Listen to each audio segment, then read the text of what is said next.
Liberando su potencial. Hablando de potencial humano, ¿alguna vez se han preguntado a qué se debe la gran disparidad de resultados y desempeño entre una persona y otra? Una persona que percibe $250,000 anuales no es 10 veces más astuta ni mejor que una persona que percibe $25,000 anuales. ¿Por qué la diferencia de 10 veces sus ingresos? Y si tomamos a una persona que percibe $2,5 millones al año, ¿será esa persona 100 veces mejor, más astuta que la persona que gana $250,000? Imposible. En un estudio reciente de coeficiente intelectual probaron a 1,000 personas de una cierta población y llegaron a la conclusión de que la mejor persona entre los 1,000 solo era 2,5 veces más astuta que la persona de menor coeficiente intelectual. Solo 2,5 veces la disparidad, y tal vez eso sea con toda la población. ¿A qué supone que se debe la diferencia? Al hablar de potencial humano, llegamos a una fórmula que deduje hace algunos años. Tal vez eso lo explique un poco. La fórmula comienza con lo que llamamos AI. O sea, atributos innatos, las cualidades, la inteligencia, la habilidad, el temperamento, cosas con las que se nace que no pueden cambiarse mucho. Además de los atributos adquiridos. Estos atributos son muy importantes, son su educación, su capacitación, sus capacidades, su experiencia, conocimiento, sabiduría, etc., multiplicado por A, que es su actitud, es igual al potencial humano individual o al desempeño humano individual o resultados individuales humanos. Ahora, de estos tres, los atributos innatos se traen desde el nacimiento. Los adquiridos pueden cambiarse, pero se necesita cierto tiempo para ello, aunque a veces cambiamos muy rápidamente. Cierta información valiosa puede cambiar dramáticamente su eficacia, pero las actitudes pueden aumentarse o disminuirse dramáticamente en segundos. Cada vez que mejoramos nuestra actitud, multiplicamos todas nuestras capacidades. Una actitud ha sido llamada acertadamente el lenguaje más importante del ser humano, la palabra más importante del idioma en el humano. Todo lo que hacemos en la vida, según un estudio en Harvard entre estudiantes ejecutivos, será en un 85% de actitudes.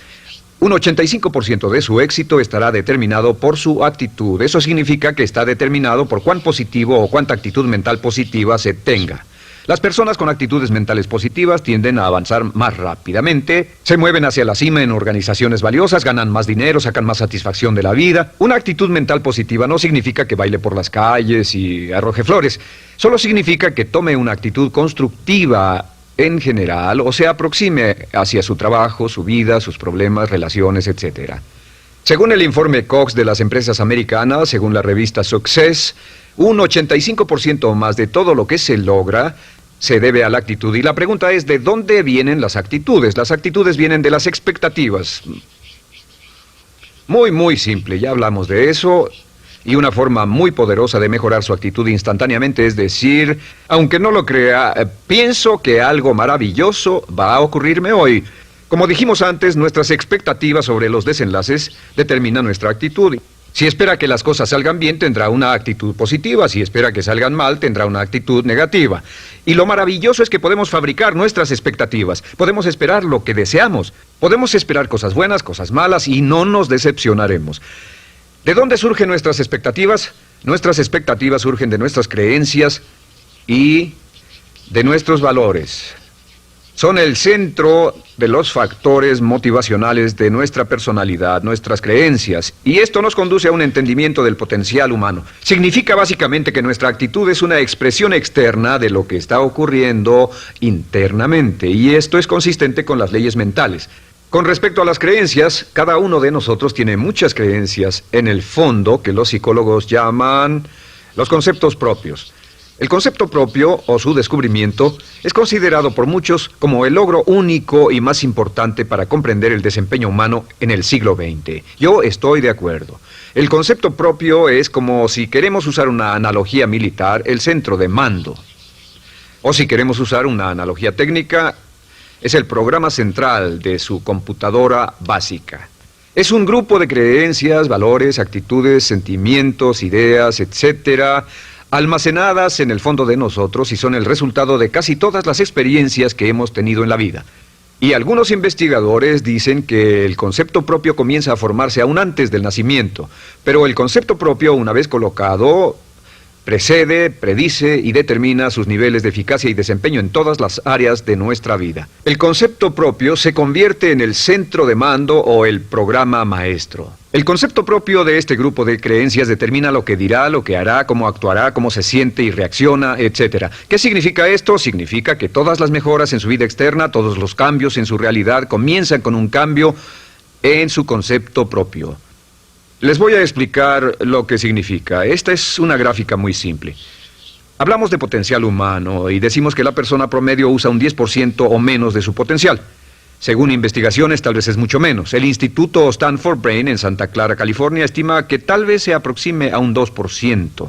Seremos generosos y diremos que la persona promedio usa un 10%. Significa que en los mejores casos, la mayoría, como usted o yo, no usamos un 90% de nuestro potencial. Uno de los mejores filósofos, Oliver Wendell Holmes, dice que la tragedia de la persona promedio es que llegan a la tumba con su música aún por dentro. Aún están funcionando con mucho menos de su potencial total. Y esto es el potencial humano. Sabemos que existe una relación directa entre el potencial humano y el concepto propio. Pero como nuestros conceptos propios o nuestras estimaciones de nosotros mismos generalmente son mucho menores de lo que debieran ser, nuestro nivel de desempeño y eficacia también es menor. Sabemos que nuestro concepto propio es altamente subjetivo. ¿Qué significa esto? Significa que el concepto propio, lo que pensamos que es cierto sobre nosotros mismos, no está basado en la realidad, está basado en información que hemos tomado y aceptado como cierto, hasta el grado en que creemos lo que sea de nosotros mismos y se vuelve cierto para nosotros porque actuamos de una forma consistente con ello. Algunas personas que leen sus horóscopos y creen en horóscopos predicen su futuro. Hay algunas personas que toman la crítica y las opiniones de otros a quienes ni siquiera respetan y hacen suyas esas ideas, dando un resultado muy negativo. Lo que piense, lo que acepte como cierto, se vuelve cierto para usted. También sabemos que como adultos tenemos una variedad de conceptos propios. Tenemos un concepto propio de cómo vestirnos, cuánto pesamos, lo que comemos, lo bien que podemos hablar en público, qué tipo de padres somos, qué tipo de hijos somos con nuestros padres, qué tipo de esposo o esposa somos, qué tipo de amante, de conductor. Lo interesante de manejar es que todos los hombres tienen un concepto muy positivo con respecto a esto. Las mujeres no entienden esto, pero los hombres nacen con un genio inherente para manejar. Todos los hombres son choferes excelentes. Si no lo creen, todo lo que tienen que hacer las mujeres que están viendo esto es pensar en la última vez que trataron de corregir la forma de conducir de un hombre y recordarán que no obtuvieron buenas respuestas. ¿Cómo respondemos ante alguien que desafía nuestro concepto propio, sugiriendo que no somos las personas que pensamos ser? Estamos a la defensiva, nos enfadamos, nos irritamos, es difícil que nos traten.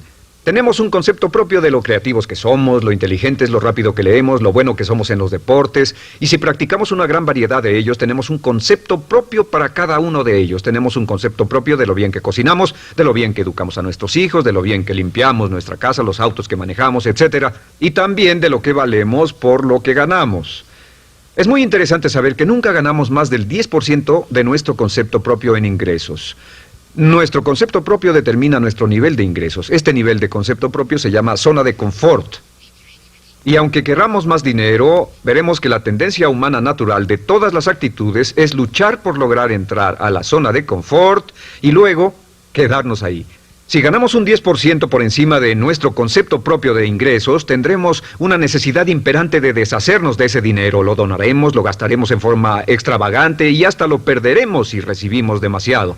Las personas que ganan la lotería siempre están quebradas a los 2 o 3 años. Queman el dinero porque ese dinero está más allá de su concepto propio. Si gana 10% o menos de su nivel de concepto propio, se descubrirá luchando, trabajará más duro, más tiempo, pensará en forma más creativa, buscará diferentes formas para aumentar sus ingresos o sus segundos ingresos. La única forma de mejorar cualquier parte de su vida, incluyendo sus ingresos, es aumentando el nivel del concepto propio de sus ingresos, comenzando a pensar en usted como si estuviera ganando más dinero. Si quiere bajar de peso, la única forma en que podrá lograrlo es pensando en que está delgado. Piense en usted mismo como una persona más delgada. Si quiere volverse una persona más popular, más amorosa, más feliz o más sana, comience a pensar una y otra vez en esas cosas hasta que se vuelvan parte de su nuevo concepto propio.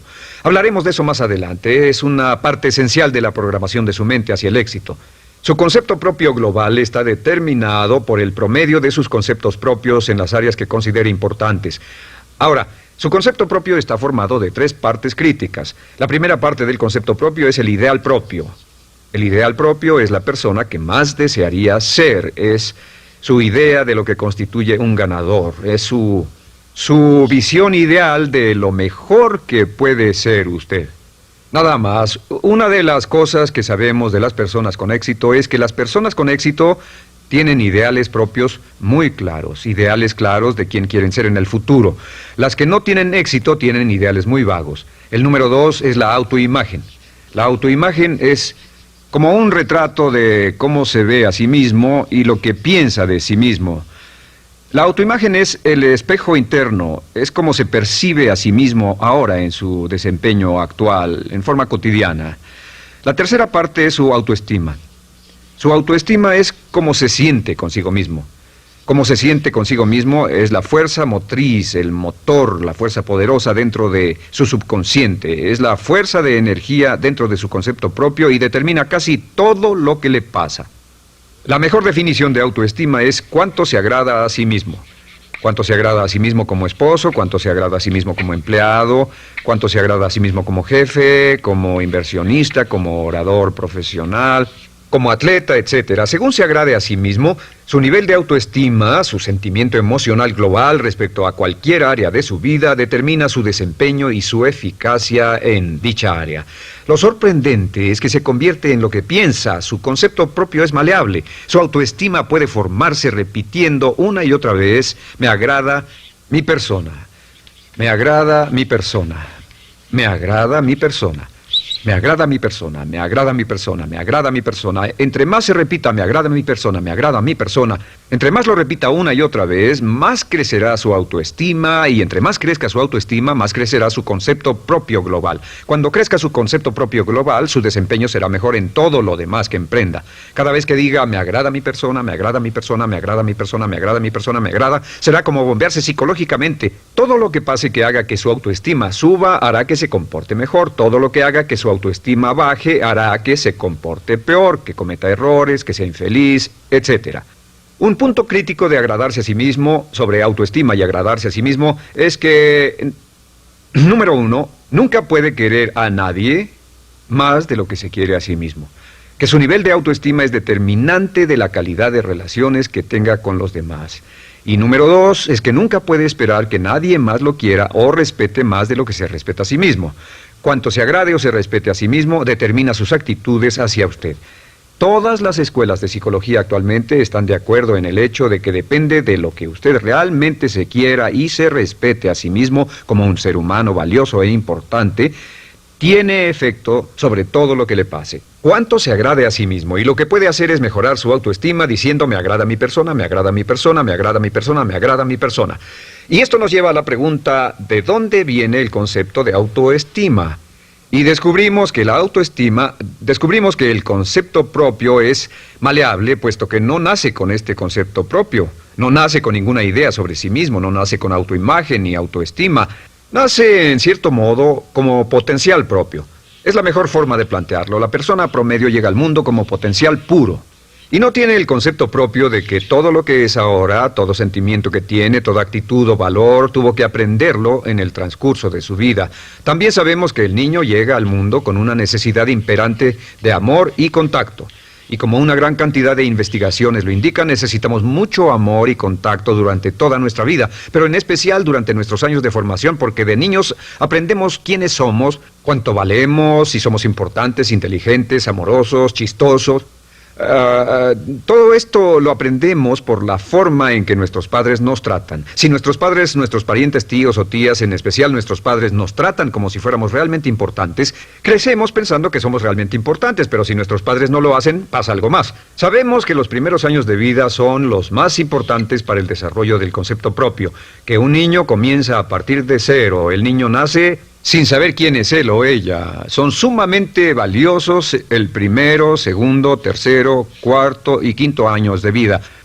Algunos psicólogos pensaban que eran los 5 primeros años, pero ahora dicen que son los 3 primeros años. En sus 3 primeros años de vida el niño aprende quién es y dicen que si se les da suficiente cantidad y buena calidad de amor en los 3 a 5 primeros años, los prepara usted de por vida. Los coloca en una base sólida de autoestima y confianza en sí mismos, valor e importancia realmente. Existe una relación directa entre la calidad y la cantidad de amor y el desarrollo de una personalidad sana. Entre más amor, amor incondicional, reciba un niño en sus años formativos, más fuerte será la base de su personalidad.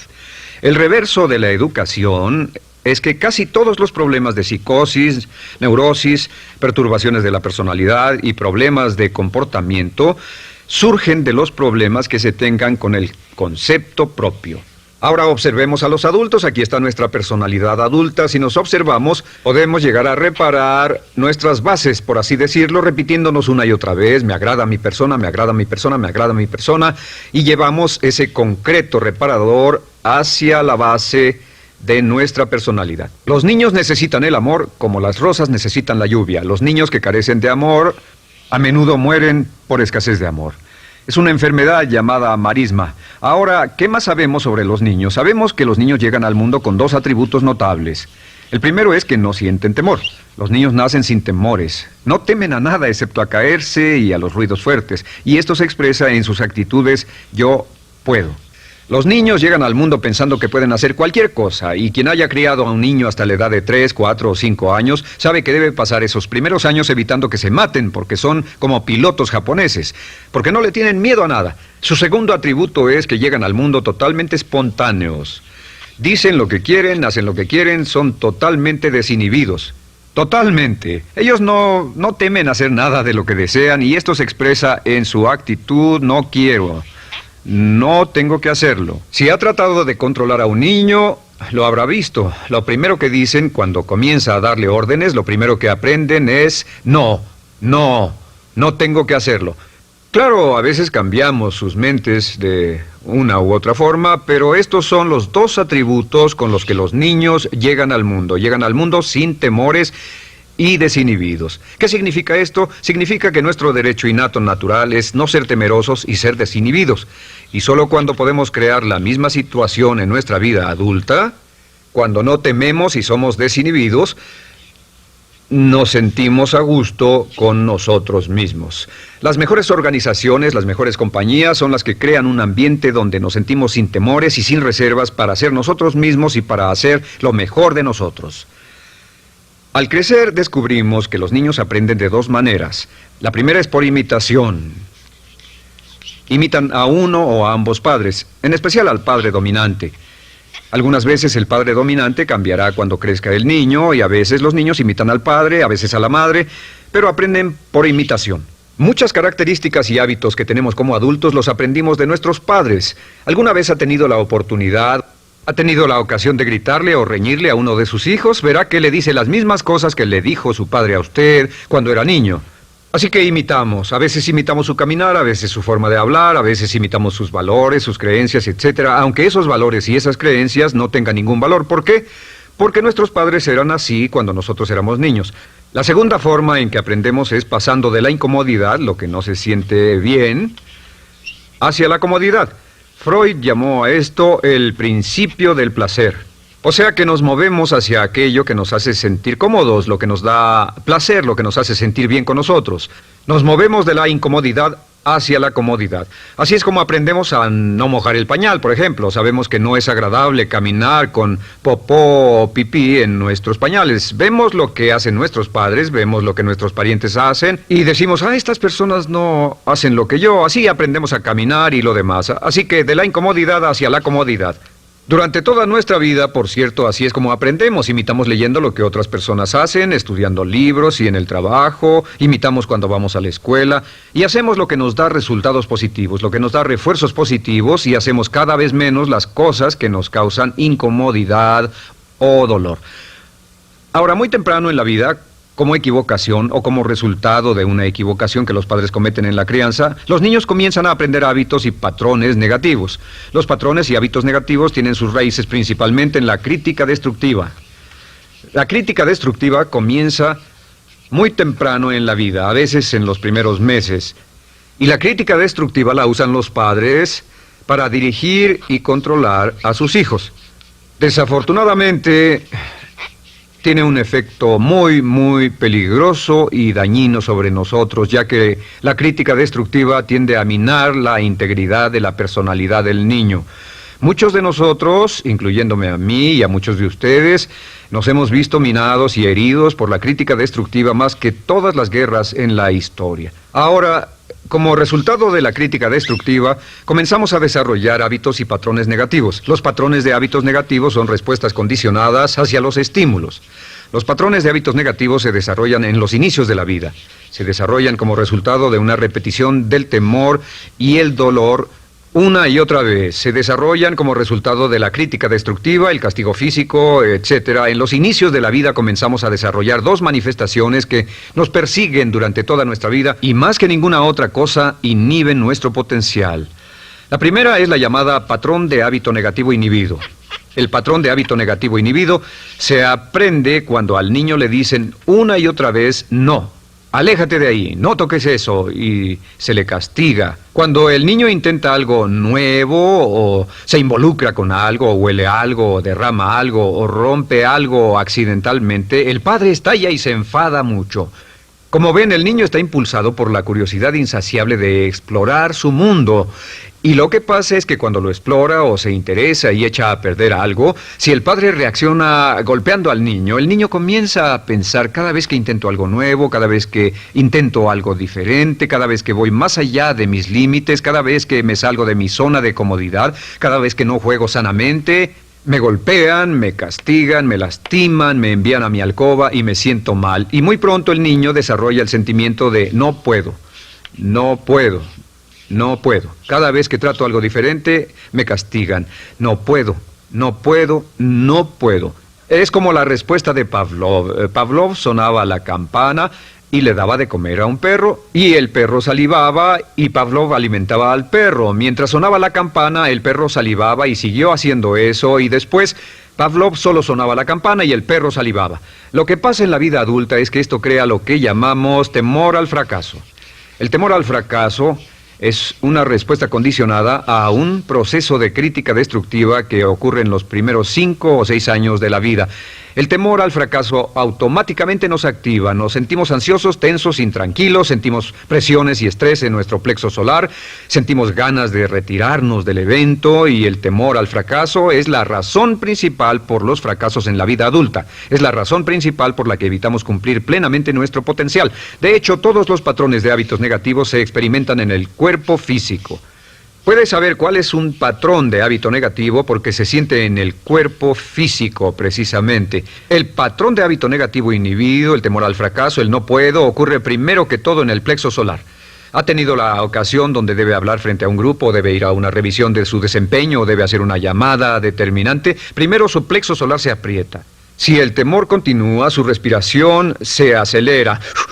Su corazón comienza a latir apresuradamente, su frecuencia respiratoria aumenta y le duele la cabeza como migraña en la parte frontal, su garganta se le cierra y no puede hablar y se le seca la boca por completo. Y como se pone tan tenso y asustado, va corriendo al baño.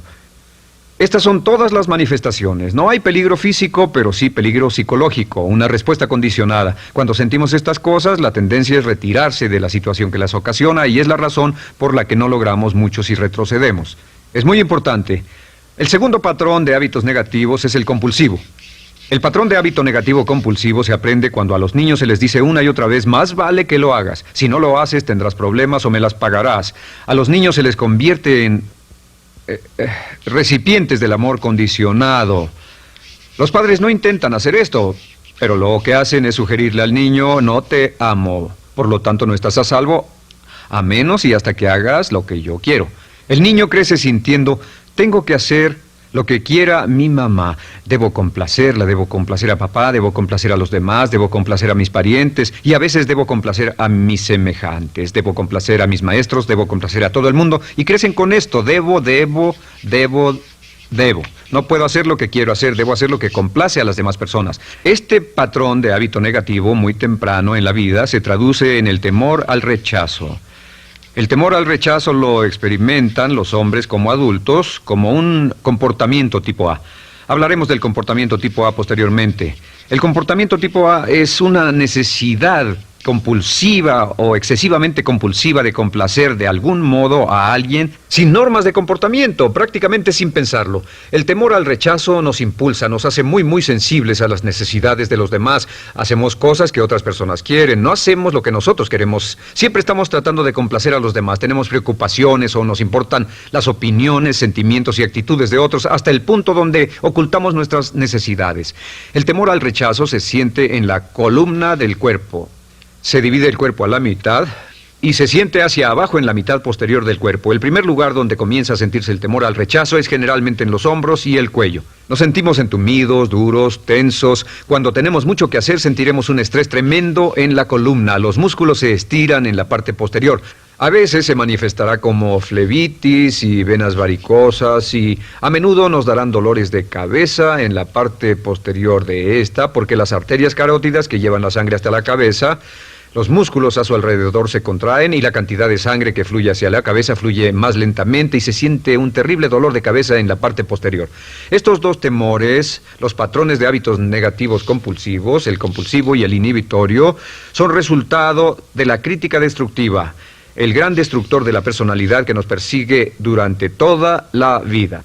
Y lo maravilloso de todo esto es que como son patrones de hábitos aprendidos, podemos olvidarlos. Podemos acabar con el temor al fracaso que nos detiene. Podemos acabar con el temor al rechazo que hace que hagamos cosas que complacen a los demás en vez de complacernos a nosotros, trabajando con nuestra propia autoestima. Porque existe una relación inversa entre la autoestima y el patrón de hábitos negativos. Porque entre más se agrade a sí mismo, menos teme al fracaso. Entre más se agrade a sí mismo, menos teme al rechazo. Entre más se agrade a sí mismo, menos temerá a cualquier cosa. Y si sigue repitiendo, me agrada mi persona, me agrada mi persona, me agrada mi persona una y otra vez, si sigue diciendo esto, con el tiempo su autoestima sube más y más y más y más y sus temores desde luego bajan. Cuando su autoestima sube, sus temores van en dirección opuesta. Ahora, ¿cómo enfrentar la crítica destructiva si debe criticar a otras personas? Pues eso es muy simple. Muchos padres nos han preguntado eso. ¿Cómo se controla a los niños? Una de las claves para controlar a los niños es dirigirlos para que hagan algo constructivo en lugar de hacer algo destructivo. Otra cosa que debe recordarse es que lo que quiere hacer es que quiere dar una crítica informativa, crítica constructiva, lo que significa que se les dice a los niños lo que pueden hacer o a los adultos lo que pueden hacer mejor. Todo el propósito de dar retroalimentación de cualquier tipo es mejorar el desempeño. Si es padre o si es jefe o si es una persona en una relación, si una persona está haciendo algo malo o inadecuado, todo el propósito de darles cualquier tipo de retroalimentación es para que puedan hacerlo mejor. Sin embargo, existe una relación directa entre la autoestima y la crítica destructiva. Cada vez que se critica a una persona, su autoestima baja. Y cada vez que su autoestima baja, su habilidad para desempeñarse baja. Si critica a una persona en forma destructiva demasiado tiempo, llegará a un punto donde no intentarán nada. Se convierte en lo que llamamos hipersensible. Un adulto hipersensible es aquel que no puede aceptar críticas de nadie. Un adulto hipersensible es una persona que está muy tensa, ansiosa, si siquiera sugiere que no está haciendo lo correcto. Si trata con un adulto hipersensible, la clave es sentarlo y recordar 4 cosas. Número 1, comenzar con alabanzas.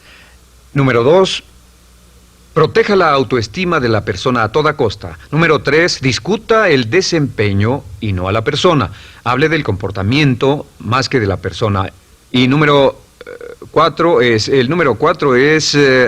enfocarse hacia el futuro en vez de en el pasado. Enfóquese hacia lo que va a hacerse en forma diferente en el futuro en vez de lo que pasó en el pasado. ¿Por qué? Una razón muy simple, porque una persona no puede controlar el pasado. Al no poder controlar el pasado, cualquier crítica de lo que han hecho en el pasado les da un estrés tremendo y frustración. Así que, en resumen, la clave del éxito en la vida es una actitud mental positiva. Una actitud mental positiva se basa en expectativas de éxito, de una serie de expectativas positivas. Esa serie de expectativas positivas se basa en sus creencias y en su concepto de sí mismo. El centro de su concepto propio que determina su eficacia en la vida es su autoestima, y su autoestima se mide por cuanto se valore a sí mismo. Las dos cosas que nos frenan más que nada son el temor al fracaso y el temor al rechazo. Y uno de nuestros secretos centrales de éxito es este: Conviértase en un organismo generador de autoestima perpetua. Haga continuamente cosas para usted mismo, hacia sí mismo en su vida, que hagan que se agrade a sí mismo, que se ame, que se acepte, que se respete, que hagan que se sienta fantástico con usted mismo. Si es un jefe o un padre, no olvide que la clave para el máximo desempeño en su hogar y en su trabajo es hacer que las personas se sientan maravillosamente consigo mismas. Entre mejor se sienta consigo mismo y más se agrade, más probable será que logre que las personas a su alrededor lo quieran, lo acepten, lo respeten, se respeten.